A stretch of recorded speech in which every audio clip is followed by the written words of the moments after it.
Imagine you live in Dallas, Texas, and you want to go to the Caribbean, lie on the beach, sipping Mai Tai. What would you do? Option A: you go in your car, start driving, and on the way you look for directions. Or option B: you start researching what are the directions, what kind of transportations do I need, do I have to book in advance, how much does it cost to go to the Caribbean, how much costs a Mai Tai, all these kind of things. For you, I hope you choose option B. Almost 50% of business startups fail. And if you look on the internet, you find many reasons why they fail. From my point of view, there are three main reasons why businesses fail. Reason number one: lack of thinking it through. What does it take to have a successful business? Reason number two: lack of persistence and endurance. Reason number three: lack of insight into costs, revenue, and profit.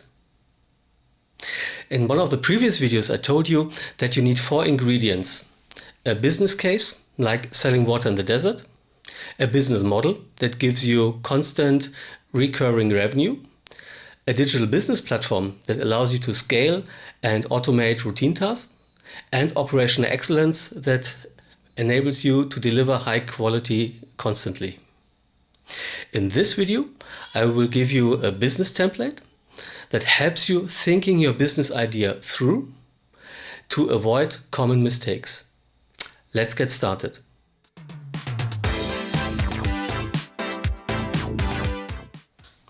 Back in 2005, Alexander Osterwalder introduced the business management template called the Business Model Canvas. It can be used to develop new business models or describe existing ones. I put you the link to the book in the description below. The Business Model Canvas offers a visual chart with 9 building blocks that contains the firm's value chain for products or product segments.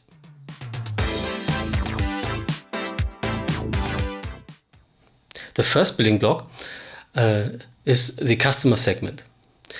You may remember from my previous video I told you about my uncle who used to be a Toyota dealer, and selling a car was the cherry topping, and his recurring revenue he made with maintaining and repairing the cars he sold. And thinking of customer segments on a car dealer, you have the family who needs a minivan or SUV, or you have the business employee who is a sales representative and needs to go to the customers, so he needs a nice limousine which is good for long distance travel, like a BMW 5 or something like that. Or you have contractors as customers who need a heavy duty truck where they can put all their tools in and material and so on. And the best thing when you think of customer segments, you use personas. Personas is a kind of symbolic customer. You give him a name, you give him a complete description of his likes, dislikes, of his requests, his demands, what he's expecting, and so on. I put your link on how to create a persona down in the description as well. And so this is the first building block and what you have to think through. Who is your customer? Yeah. Is it the family? Is it the businessman? Is it the contractor? Or who is it? Maybe it's the young professional who likes to have a sporty car. I don't know. You have to think of it. The second building block is the value proposition. What do you offer? Staying at the car dealer metaphor, you offer a truck for heavy load for the contractors. You offer a very spacious family van, maybe with a TV in the back seat of the front for your children, that they have entertainment. Usually you have you know what I mean, yeah. So you have to think of your customer segment, your persona you describe, and then what can I offer them? What do they really want? What is solving a problem for them? Problem solving, very important aspect.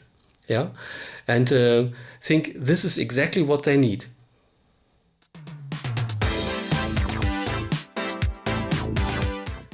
The third building block is this sales channels.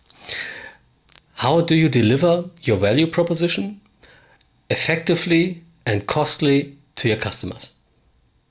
This might be a storefront, this might be via sales partners, this might be an online shop. Maybe you want to sell your products via Messenger or network marketing, all kinds of these things. Remember, like 20 years ago, Amazon, no one took them serious, yeah. But now, e-commerce, online shop is the most important thing. And every shop or storefront that doesn't have an online shop basically is about to be extinct if it didn't die or got bankrupt already. So sales channel is what you have to think of. How do you want to deliver your value proposition, your products to the customer? And especially, is it the right way? Is it fast? Is it costly? How is the cost? Yeah, always very important. How much does it cost to deliver? And what other channels can I use? Yeah, like Facebook ads and or you name it. You know all these sales channels. But this is a third aspect you have to think through.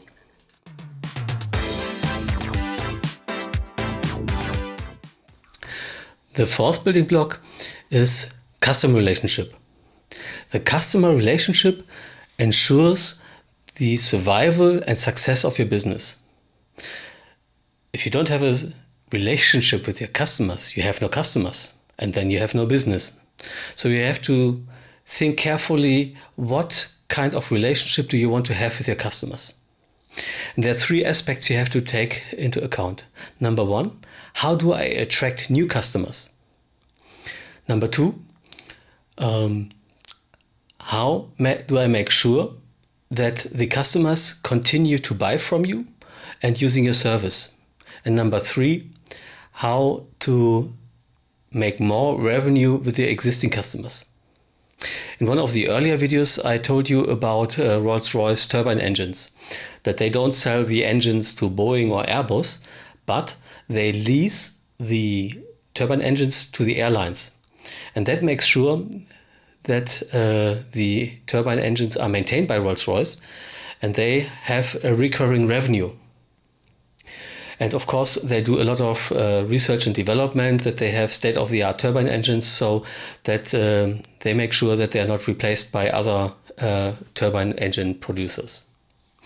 Thinking of the automotive example, my uncle, the car dealer in a small town, he was active before the internet.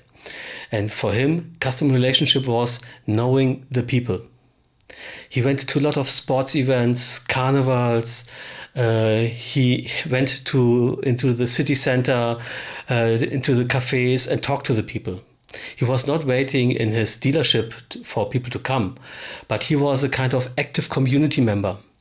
Like he knew when a family got a new child, so they might need a bigger car. So he was there to say, oh, well, you're expecting, so maybe you need a bigger car. Or if the son or daughter turned 16, he knew, your daughter becomes 16. Maybe I can make you a good deal or give you a good deal for a used car for your son or daughter. Yeah. So he was an active community member, and this was his relationship with the customers. Nowadays, in the age of e-commerce, of course, you need to have a strong social media presence, that they know you from social media, from viral videos maybe, or from Facebook advertising that leads to other campaigns you do. Yeah. So customer relationship has to be how you interact with your customers, that they buy from you in the first time, that they continue buying from you, and of course that they hopefully buy more from you.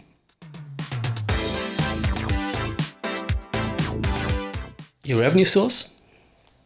Here comes the the Rolls-Royce turbine engine example again. Yeah, so what the key is, recurring revenue.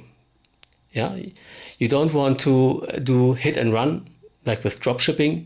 Yeah, you do a Facebook campaign, people buy one time from you, they are very disappointed of the delivery or product quality, so they will never buy from you again. So you have to make new campaigns and you always have to attract new customers. Very tedious, not effective, not very smart, and not very profitable. So you have to think of, how can I generate recurring revenue? Yeah.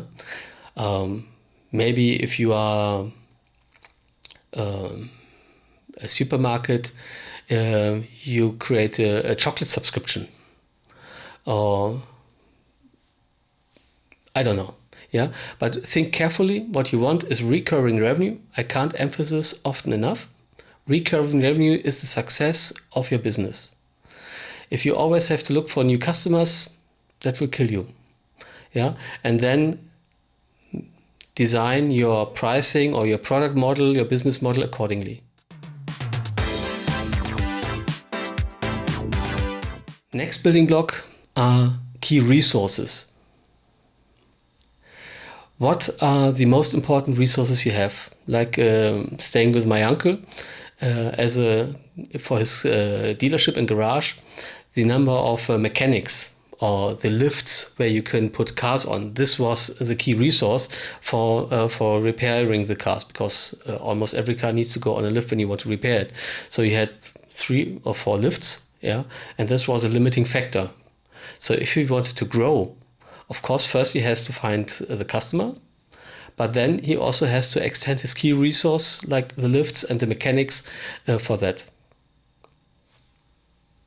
Or if you think of online marketing or e-commerce, your budget for Facebook advertising, or your knowledge about Facebook advertising, that you are very effective, that your campaigns are very good, yeah, that you have a higher conversion rate. All these are key resources. And then, of course, key activities. Yeah, staying with the e-commerce example, making advertisement is a key activity. Optimize your campaign is a key activity. Making good email marketing that attracts a lot of your existing customers to buy again from you is a key activity. And staying with the example of my uncle, going to the city center, talking to people, getting to know what they are thinking about, how is their situation with driving, are they still happy with the car, or do they think of changing the brand, and so on. That's a key activity for him.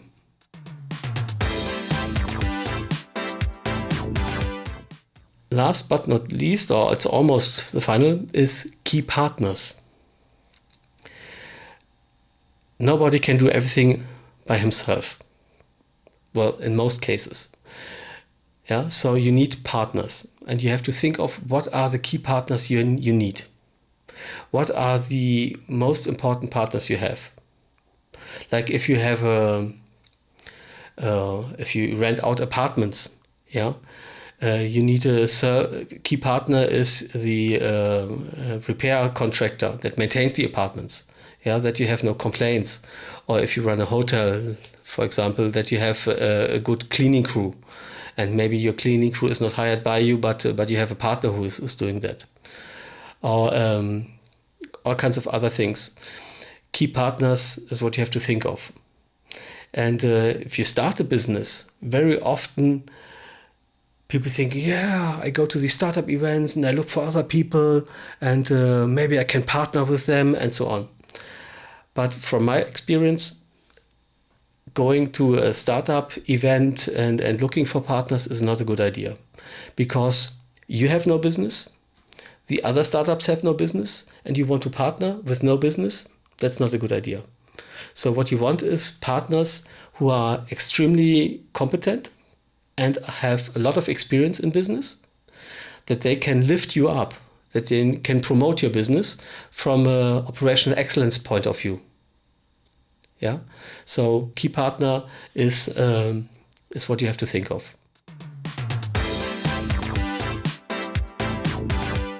And last but not least, I told you in the beginning of this video, the lack of insight into cost structure. What are your costs? Are you really profitable? Yeah, this is what you have to think of. And the key here is to avoid fixed costs. You maybe make less profit, but you are very flexible. At the moment, we live in very turbulent times. Yeah, you never know how the future will be. So if you make a big investment that has monthly fixed payments for you, like you buy a machine or you finance a machine, yeah, this can break your back. Yeah, so what you want is low fixed costs and mostly high variable costs. And this is where the key partners come into place again. Yeah, that you outsource certain tasks where you're not sure if you have a constant demand for the service the partner might provide. Yeah, an example from my first startup, video production. Most video production companies, or even blockbuster companies, like when Tom Cruise is doing a Mission Impossible film, yeah, they don't have equipment. The productions companies, they all don't have any equipment. They rent the equipment, yeah, for this particular project, because they do the project and then they do a lot of planning, scripting, and all kinds of other things which are not equipment related for film and movie equipment. So they rent the equipment. Yeah. So once again, you need a very good insight into your cost structure, and you want to avoid fixed costs.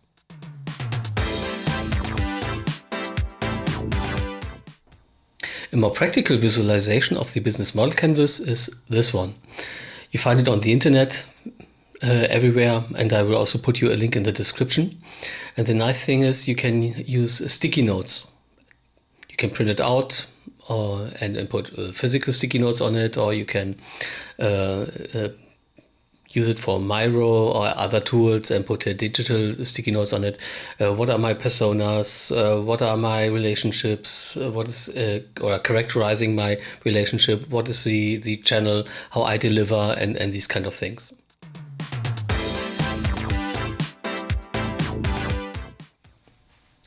Another example for the business model canvas is the following true story. You may think the story is a bit long, but it's totally worth listening to it, I promise. Yes, it's true. I drive a BMW, or Beamer if you're from the States. To be more precise, it's a 530D from 2014.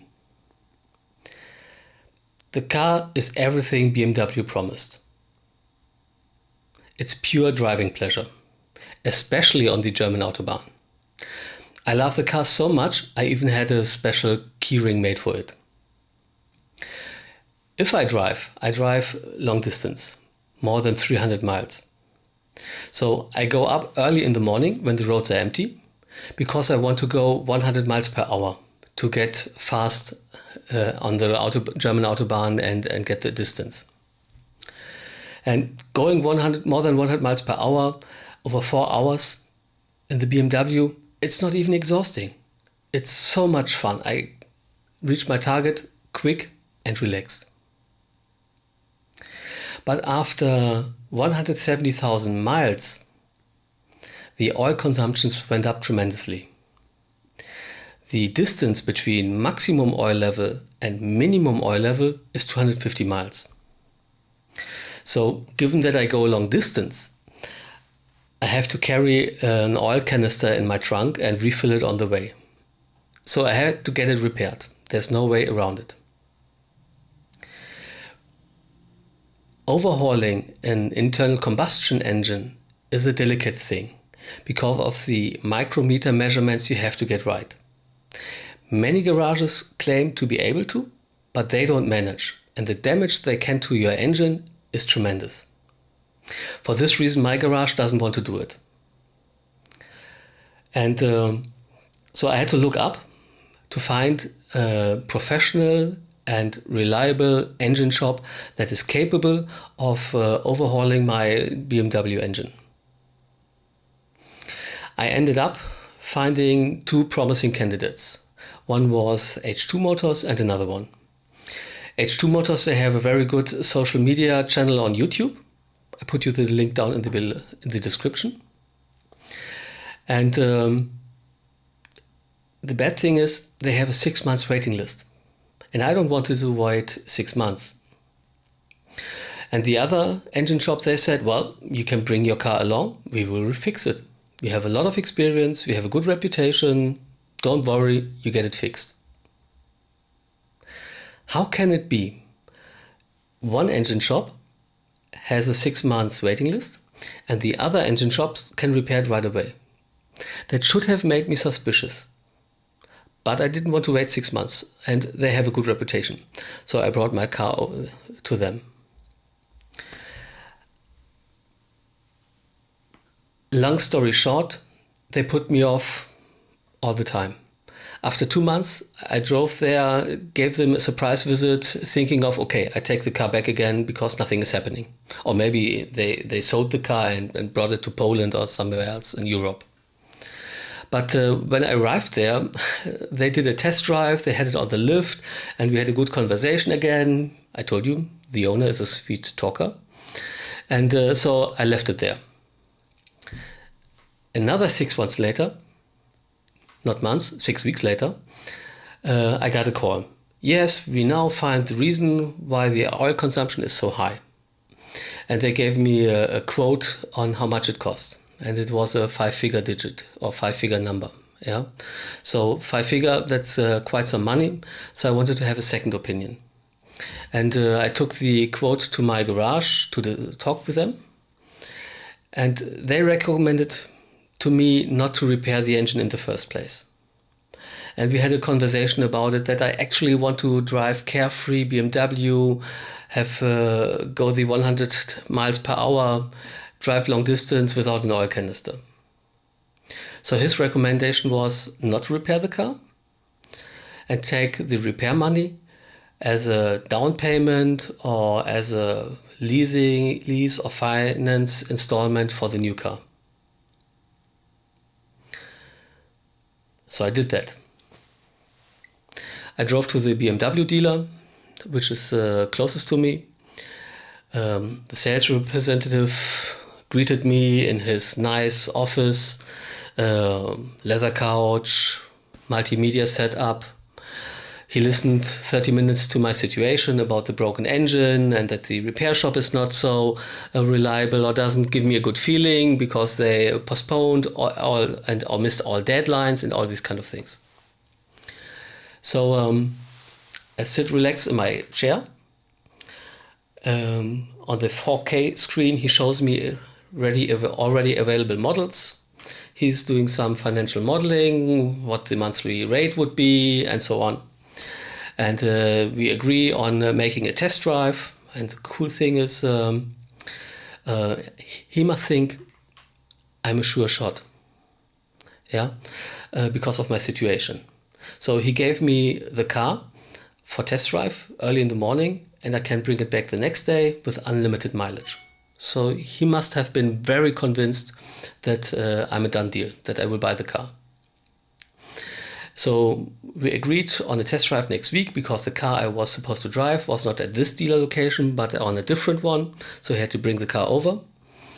And then it came to the question, or my central question, what should I do with the old car?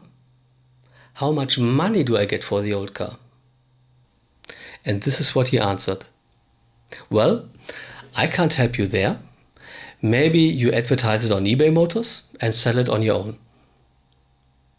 This was not the answer I wanted to hear, but I did it anyway.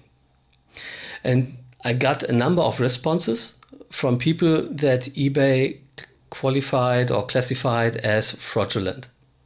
People I don't want to deal with. People I don't want to make a 4-digit transactions with. But of course I did the test drive anyway. So, but here was my problem. I had a BMW that lost tremendously of value because BMW doesn't build reliable engines anymore. And not only BMW, all the other premium car manufacturers, it's the same. Even for this car, which has much less value, I don't have a buyer or a serious buyer I can rely on. And I have to make a big investment or financial commitment to continue driving BMW 5 Series. So what should I do? I really was desperate. So I looked around and I contacted H2 Motors again, and they told me, yeah, with this engine type they have 2 overhaulings per week, and basically BMW and all the premium manufacturers, the engines are built for like 110,000 miles or 8 years, and then they need to be overhauled because of the emission restrictions and production cost cutting. And there are so many broken engines that there is a huge community of engine repair shops. And they communicate with each other, exchange experiences, and that they work together. And the owner of H2 Motors, Hermann Huber, he told me, well, I know these guys where you brought your shop, and I know maybe it is disappointing how the communication went, but you can rely on them and you can repair them. I'm sure you will be happy. And this is what I did in the end. And after 5 months, I got the car back. It runs fine now. I don't need an oil canister in the trunk. Yeah, I'm very happy with it. But what does it mean for the BMW dealer? The sales representative spent 3 to 4 hours listening to me, doing financial modeling, organizing a test drive, talking with me about the result of the test drive. He got a 70,000 euro car, moved from one location to another location, gave it to me. I mean, it doesn't gain value if I do the test drive. Not that I'm driving bad, but you know, the more mileage a car has, the less value. So I think it is realistic to think or to assume that he has like 500 to 1,000 euro sales costs into the sales of selling me a BMW. 500 to 1,000 sales, euro for nothing. No revenue, no profit, no new customer. And all because he wanted to be a salesperson and not a problem solver. He only had to say, Falk, give me your old car, I take care of the old car, you take the new one and be happy.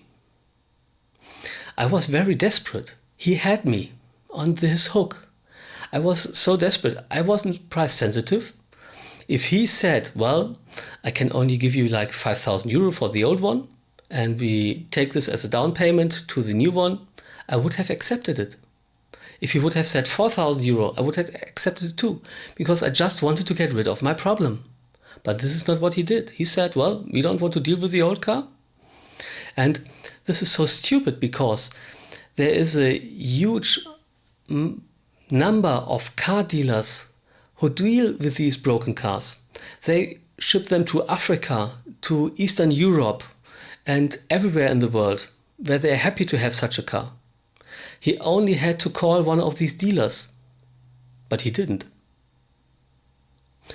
So I think you maybe see a business opportunity.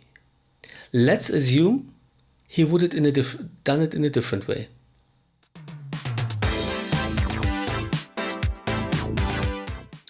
And this brings me to the business model.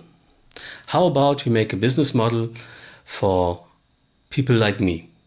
People with the older BMW who have engine troubles. As mentioned earlier, I'm not the only one. Many of the engines break, and it's not only BMW. So, customer segments. Yes, customer segment is me.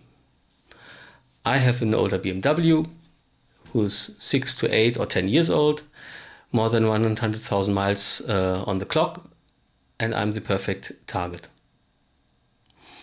Customer relationship. That's a bit more tricky because people like me don't go to the BMW dealer for maintenance or repair because it's too expensive. The dealers charge more. They go to independent garages. But the reason why my cars are registered at this BMW dealer is because of a recall action from BMW for a faulty airbag. How about the BMW dealer asks every BMW owner who comes in for the recall, how happy are you with your engine? And when they say, well, the engine oil consumption is a little bit up and so on, they start the conversation. We have a solution for you. Your engine might break in the future. We have a solution for you. We take the old BMW off your hands and give you a new one, or one with low mileages, kind of company return car or something like that. Very easy. No big marketing investment. No big infrastructure costs, nothing. And if they want to have a broader audience than they already have within the clientele or the recalls they get, they can do a Facebook advertisement where they address this topic. Or another topic way is BMW dealer have a parts sale. Many parts you can only get at the manufacturer, like BMW or Porsche or something. Why don't they put on a sign for private people who buy spare parts? Are you happy with your engine? Yeah, and that gets them into the conversation. Yeah, and also they can do social media, and if they are not allowed to do it as a BMW dealer, they can kind of create a website where you don't find the logo of the dealer but something else, and act as a middleman.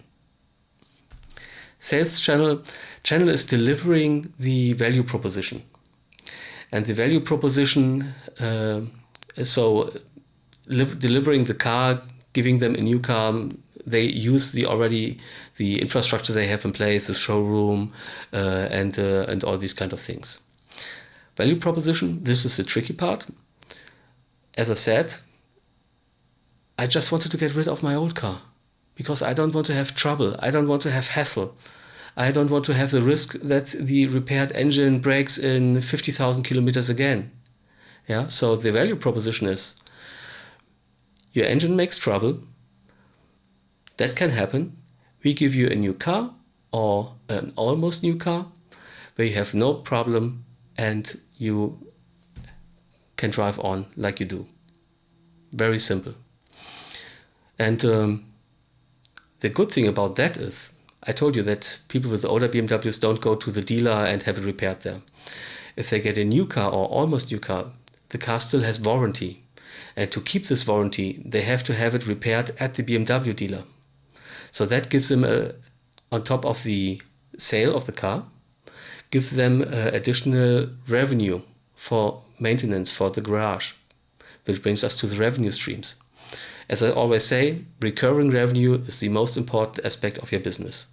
Yeah, so selling the car, new or almost new car, brings them revenue, recurring revenue for their garage, because the owner doesn't want to lose the warranty.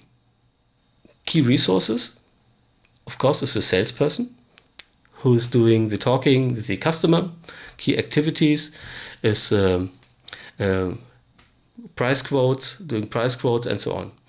But key partner, this is the interesting part. Key partner are the dealer who buy professionally and reliable on serious broken cars. This is the missing link in the BMW dealer from my story. He doesn't have key partners in this area, or he doesn't want to deal with them. And this is stupid, because he could sell so much more cars and have additional revenue for his garage. Yeah, key partners, professional dealer for used cars that go to Africa, Eastern Europe, or something else. Or strip the car in parts, yeah, and sell the parts alone. Also, key partner is the company who transports the cars. You know, the thing would be that the dealer says, okay, bring me your old car. I make pictures. I send the pictures and the data of the car to this used car dealer. He gives me a price quote, we make a contract, and then I call the guy the transporter who transports the car to the other things. And then he wires the money goes to our account, and this is the down payment for your car. Yeah, so two key partners. One is the dealer for broken and used cars, and the guy, sorry, my English is not so good, who transports the cars. Cost structure. There is no additional infrastructure needed. The business is already there. They only have to create a list in their IT system with car dealers that buy broken cars, if they don't have that already. Revenue stream, I told you already. So perfect new business model, buying old BMWs from people who want to drive BMW but don't want to deal with broken engines. Super opportunity, low-hanging fruit. And if you do your business, or if you develop or create your business like this and think of all these aspects, especially on the problem solver part, you're good to go.